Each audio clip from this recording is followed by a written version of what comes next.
नारायणपुर के अबुझमाड़ इलाके में बदहाल व्यवस्था की तस्वीर सामने आई है। डूडाखार गांव में लाखों की लागत से बने उप स्वास्थ्य केंद्र का 8 साल बाद भी उद्घाटन नहीं हो पाया। उप स्वास्थ्य केंद्र का निर्माण 22 लाख की लागत से किया गया था, जो अब खंडहर में तब्दील हो चुका है। वहीं 6 गांव के लोग आज भी इलाज के लिए तरस रहे हैं। हमारे संवाददाता इस स्वास्थ्य केंद्र का जायजा लेने के लिए मौके पर पहुंचे और इस केंद्र के हालातों को दिखाया है। देखिए मौके से हमारी ये पूरी रिपोर्ट।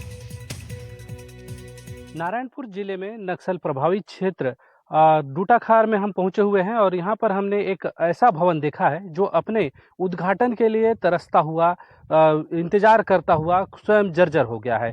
ये नारायणपुर के डूटाखार का जो कहा जा सकता है स्वास्थ्य केंद्र है और उस स्वास्थ्य केंद्र की स्थिति आप देख सकते हैं बेहद ही जर्जर और दयनीय स्थिति में है।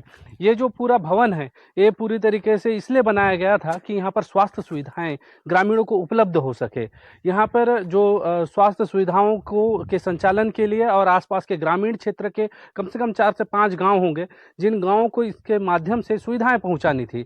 साथ ही साथ जो है सुविधाओं के माध्यम से यहाँ के लोगों को स्वास्थ्य सुविधाएं उपलब्ध कराई जानी थी। लेकिन ये जो भवन है ये प्रशासनिक अनदेखी के चलते और लचर व्यवस्था के चलते कहा जा सकता है पूरी तरीके से जर्जर और खंडहर में तब्दील हो गया है।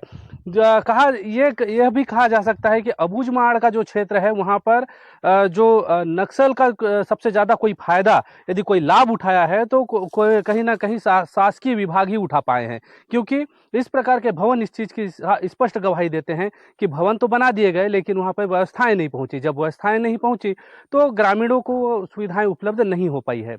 आज यह भवन खंडहर में तब्दील हो गया है और लोगों को स्वास्थ्य सुविधाओं के लिए दो चार होना पड़ रहा है। अब देखने वाली बात होगी कि इस खबर प्रकाशन के बाद से क्या सोया हुआ स्वास्थ्य विभाग जागता है और क्या इस दिशा में कोई खास पहल करते हुए जिला प्रशासन खास पहल करते हुए जहां अबुझमाड़ के अंदरूनी क्षेत्रों में नियत नीलानार योजना के माध्यम से स्वास्थ्य सुविधाएं पहुंचाने की बात होती है, क्या कुछ इस प्रकार के जो है योजनाएं यहाँ पर संचालित हो पाती है और जिससे लोगों को यहाँ के आसपास के 4 से अधिक गाँव के लोगों को स्वास्थ्य सुविधाएं उपलब्ध हो पाएगी या नहीं, ये देखने वाली बात होगी।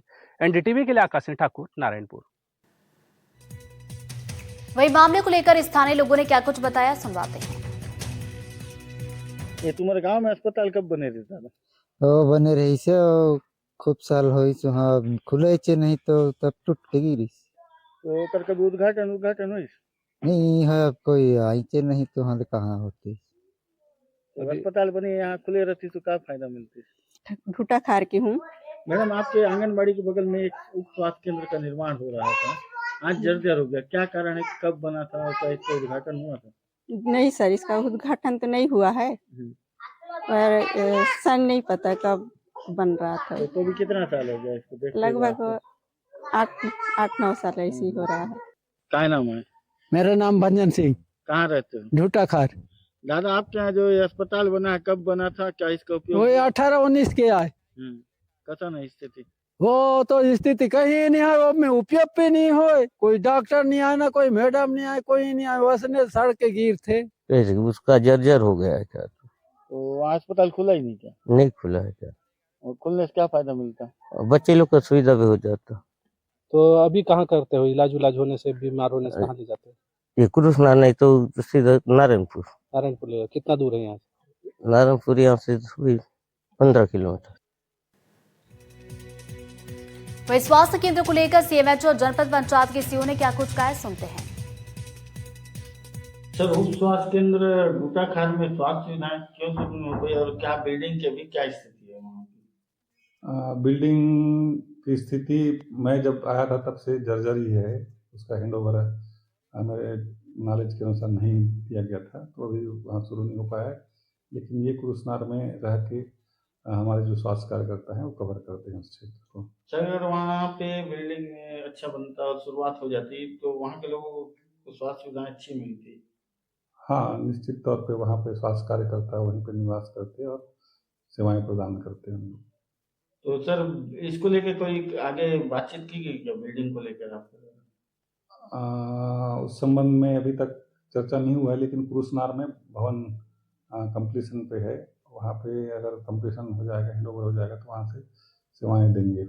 हर उप स्वास्थ्य केंद्र के भवन के बारे में मुझे ज्ञात हुआ है इसके बारे में माननीय कलेक्टर महोदय और जिला सीओ मैडम भी संज्ञान लिए हैं कि वो भवन 2015 में बनाया जा रहा था और 2018 में वो कंप्लीट भी हुआ था, परंतु वो हैंडओवर नहीं किया गया था। हैंडओवर नहीं करने के उपरांत वो यथास्थिति वो जर्जर होता जा रहा है और आज की स्थिति में वो जर्जर ही है, उसको ऐसे तो हैंडओवर नहीं किया जा सकता। तो मैं अब मेरे यहाँ के एसडीओ हैं, उनको पत्र जारी किया हूँ, उसमें जांच प्रतिवेदन वो जमा करेंगे कि क्या कारण था कि उसको हैंडओवर नहीं किया गया और अभी उसमें क्या स्थिति है।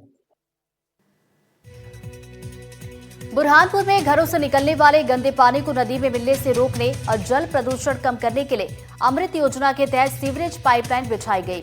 इस गंदे पानी को ट्रीटमेंट प्लांट में प्रदूषण मुक्त करके नगर निगम शहर के सबसे बड़े बगीचे रेणुका विहार में छोड़ा जा रहा है।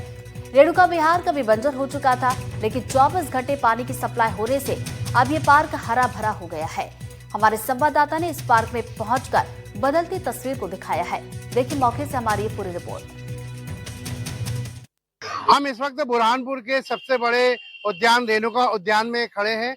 हम आपको बता दें, जब ये उद्यान बना तब यहाँ पे कई बार बोरिंग की गई, लेकिन बोरिंग फेल हो गई। इस वजह से ये जो गार्डन है ये उजाड़ हो गया था। लेकिन अमृत योजना के तहत जो बुरहानपुर में सीवरेज लाइन डाली गई, सीवरेज प्लांट डाला गया, शहर के निकलने वाला गंदा पानी नदी में रोकने के लिए और इसको सीवरेज प्लांट में लाया गया और उस सीवरेज प्लांट में गंदे पानी को ट्रीटमेंट करके अब इस गार्डन में ये देख सकते हैं आप, ये जो गंदा पानी है, ये गंदा पानी अब इस सिंचाई के लिए काम में आ रहा है। ये पानी आपको साफ दिखाई दे रहा है, लेकिन ये पानी शहर के नालों से गंदा निकल के ट्रीटमेंट प्लांट में साफ हुआ है और अब ये इससे सिंचाई हो रही है।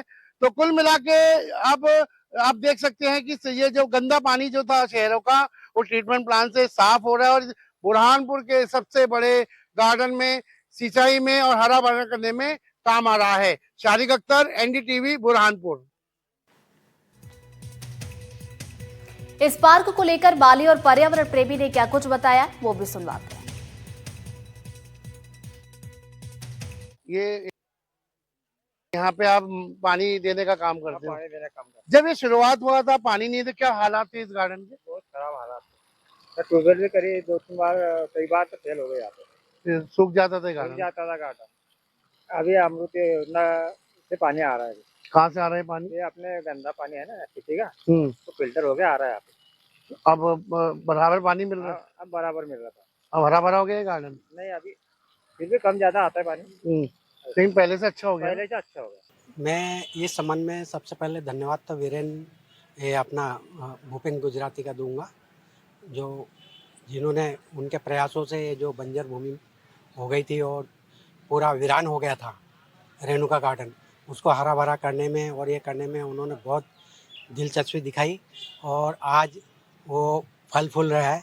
ये उनकी मेहनत और नगर पालिका निगम प्रशासन आयुक्त के को भी धन्यवाद दूंगा, जिनके कर कमलों से आज ये शहर के जो रेणुका गार्डन है जो हरा भरा हो रहा है और आपने जो भी वहाँ पर आने जाने वाले जो बाग बगीचे में बालक, महिलाएं, पुरुष, वृद्ध, उनके लिए एक छाया का और मनोरंजन का एक बहुत बड़ा पिकनिक स्पॉट बन सकता है।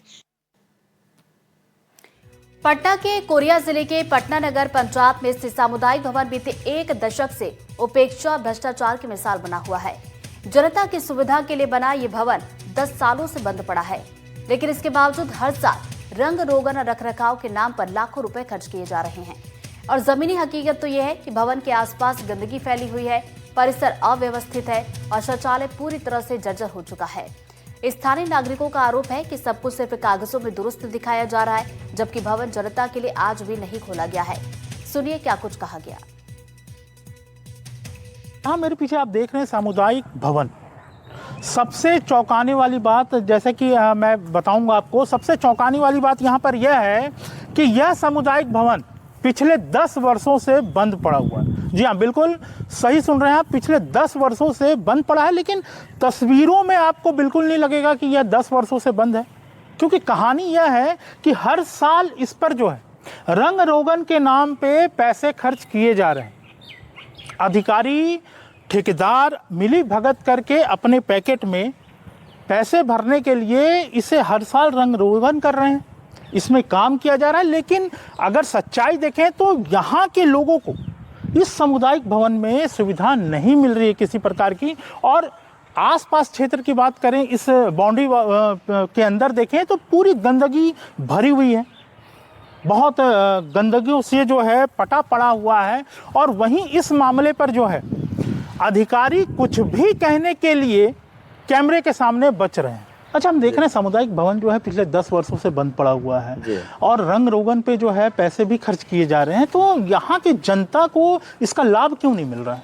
देखिए, अब मैं आपको इसमें सीधे तौर पर ये बताना चाहूँगा कि शासन प्रशासन की कुछ स्थानीय जो यहाँ पर मैं महसूस कर रहा हूँ, अगर ये शासकीय भवन अगर उपलब्ध करा दिया जाएगा तो जाहिर सी बात है कि किफ़ायती दरों पे उपलब्ध होगा। लेकिन कुछ निजी मैरिज लॉन वगैरह भी यहाँ पे संचालित हैं जिसका कुछ रसूखदार लोग संचालन कर रहे हैं, मुझे ये कहने में कोई गुरेज नहीं है। तो उन लोगों को लाभ पहुंचाने के लिए शासन प्रशासन और स्थानीय प्रशासन जो नगर पंचायत का हमारा प्रशासन है उसके लोगों की मिलीभगत से ये काम हो रहा है। हमने कोरिया कलेक्टर को भी आवेदन दिया था और इस बारे में उनको जानकारी दिया गया कोरिया कलेक्टर को, लेकिन उनके द्वारा भी किसी प्रकार का प्रयास नहीं किया जा रहा है नगर पंचायत पटना में। इसके लिए हमने बहुत प्रयास किया गया। अब लास्ट में यही दिख रहा है कि हमको एक जन आंदोलन करना पड़ेगा अपने, ताकि